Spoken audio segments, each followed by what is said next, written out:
Dr. Katabira has worked extensively in the field of care and support for people with HIV. He told VOA improved healthcare access for HIV patients will be his top priority during his 2-year tenure as IAS president. So I'm going to continue where IAS has been, to encourage people, particularly the G8 and the G20 countries, to honor their commitments to put in funds so that there is increased access. More than 33 million people worldwide are HIV positive. In Vienna, some 20,000 scientists, advocates, experts, and people living with the virus met to review progress and shortcomings in the global fight. On the prevention front, South African scientists Salim and Qureisha Abdul Karim reported a promising breakthrough with the results of their successful clinical trials of the first microbicidal vaginal gel for women. Qureisha spoke with VOA about the study's findings. And what we found in the study was that women who were assigned to the tenofovir gel arm had 39% protection against getting infected compared to the placebo group. Those women who used the gel more than 80% of the time when they had sex, as we advised them to, had 54% protection. So that's quite a powerful effect.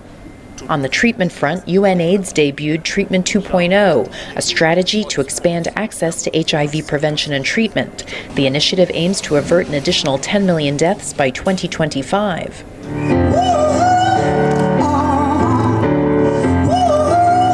There were also several rallies and events highlighting this year's theme of Rights Here, Right Now, urging governments to ensure the health and human rights of persons living with HIV/AIDS, including groups that are often discriminated against, such as intravenous drug users, prisoners, sex workers, and the homeless.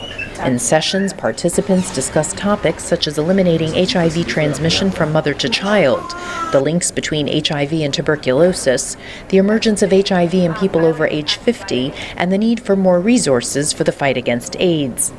The conference also provided an opportunity to display new AIDS prevention and treatment innovations, such as American doctor David Tomlinson's device for safe and sterile circumcision of baby boys. Studies show male circumcision can cut the female-to-male HIV transmission by up to 60%.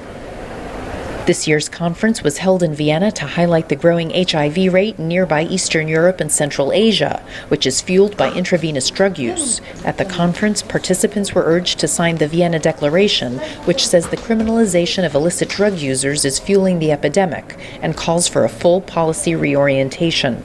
The next AIDS conference will be held in Washington, D.C. in 2012.